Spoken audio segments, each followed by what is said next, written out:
Good morning. We are back on to the televised portion of our meeting at 10:53 a.m. after taking a recess at 8:03 a.m. to go non-televised. For the courtesy of those listening to this meeting, I'm requesting everyone in the audience please turn off their electronic devices or put them on vibrate. Later in the meeting, up to 30 minutes will be provided for individuals to address the board on matters concerning the operation of the Marion County school system or the school board only. Presentations to the board are limited to 5 minutes and are televised.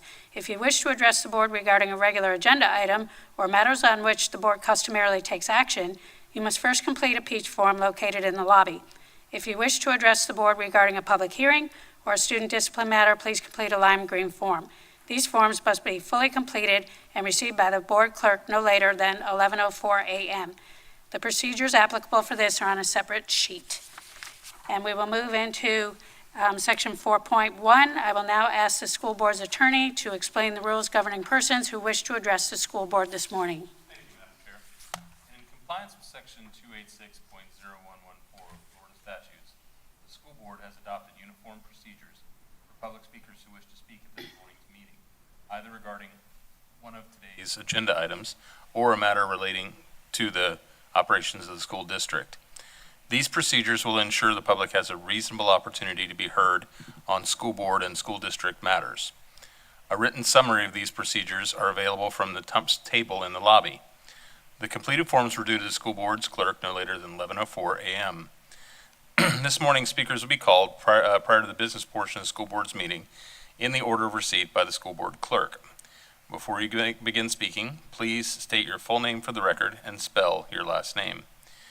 Each speaker will have 5 minutes of time. However, if there are more than 5 persons who wish to speak, the board may seek consensus to limit each to 3 minutes. When the speaker has 1 minute remaining, the speaker will receive a visual notice to complete his or her comments. Speakers may not yield their time to other people. Speakers and meeting attendees are expected to conduct themselves in a respectful manner. Therefore, verbal attacks and profanity are strictly prohibited. Pursuant to the procedures for public comments, item 6, speakers are not to identify specific individuals other than themselves or their child unless the statement is provided 24 hours in advance.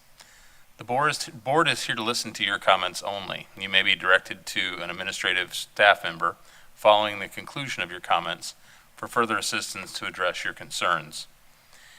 If there are matters dealing with student discipline, including expulsions, they will be scheduled at the earlier televised portion of this meeting and have done so. Parents may address the board always regarding a discipline matter during those times. To ensure student privacy, only a parent or guardian may use a student's first or last name. Identifying references to or identification of other students or their families is also strictly prohibited. A speaker's speech does not reflect the endorsement, sponsorship, position, or expression of the school district. Thank you for your attention to the board's requirements. Chair, that concludes my explanatory remarks. Thank you, Attorney Powers. Ms. Martinez, do we have any speakers? No, Madam Chair. Okay, thank you very much. We'll go ahead and move into our one agenda item for discussion. I have a motion to approve the amendment number 1 to the construction manager contract, guaranteed maximum price for equipment, early procurement related to construction of new elementary school X, project 24-102. May I have a motion? So move. Moved by Board Member Cummings. Second by Vice Chair Conrad. Dr. Gullett, do you have information you would like to share regarding this item before we discuss? Thank you, Madam Chair. Members of the board, as you may recall, this is a follow-up from the December 12th board meeting where we made a change to the contract to correct it in language. Thank you. Good morning, Ms. Dobbins. Good morning, Chair Thrower, board members, Superintendent Dr. Gullett. As Dr. Gullett stated, this was on the December 12th board meeting, and we had to update some information. There was a Scribner error on the construction company on the actual contract's name. However, the construction company had already signed it. So we sent it back and corrected that wording. It is for procurement of the gear switches, HVAC, and things like that for our Site X, which is our Winding Oaks New Elementary School. Great. Thank you. Ms. Dobbins, is there any discussion from the board? Hearing none, all those in favor say aye. Aye. Those opposed, nay. The motion passes 5-0.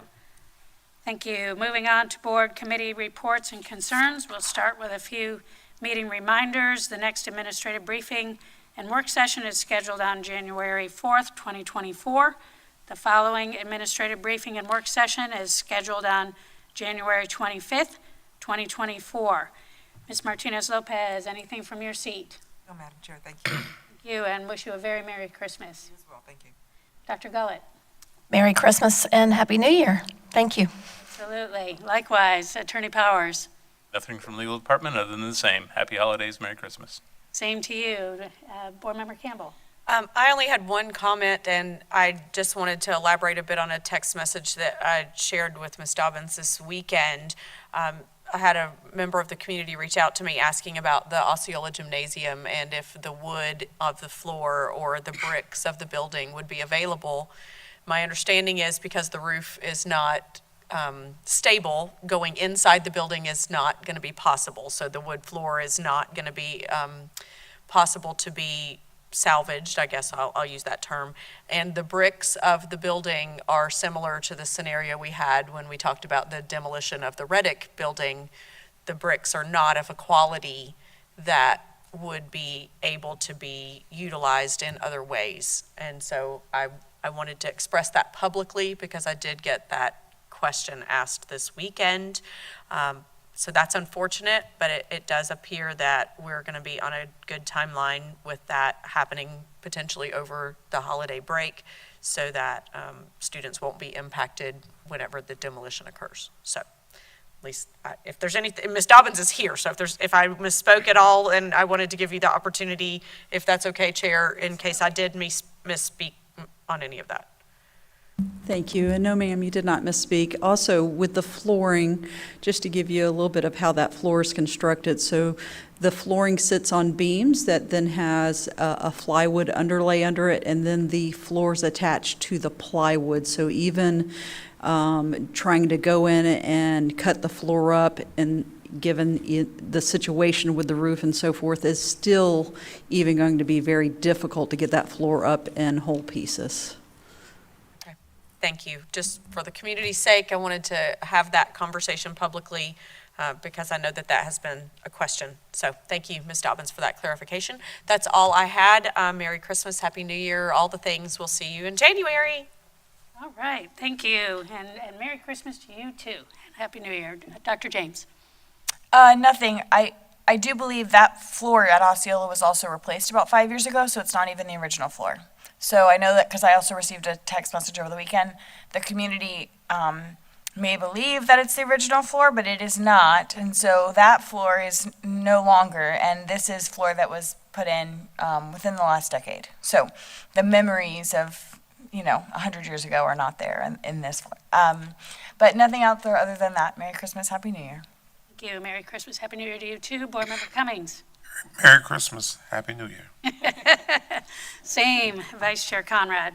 Yes, I just have a few shout outs I want to share. I was able to attend an attendance response committee meeting, and I just want to give a shout out to East Marion. Wow. When I went to school, everybody just came to school. I don't remember kids missing. They weren't absent. And so, we talk about attendance frequently, and we talk about strategies that we see schools using to help get their students and families to understand the importance of being at school every day. And I just want to acknowledge how hard East Marion is working. Dr. James usually is there in support and showing support for that school. She was out of town, and so I sat in for her, and I just was amazed and really couldn't say thank you enough to them for the work that they're doing to try to get their students to attend school regularly. So thank you to East Marion and the team of people that are working there. I was also able to attend a Zone 4 holiday brunch for the transportation department.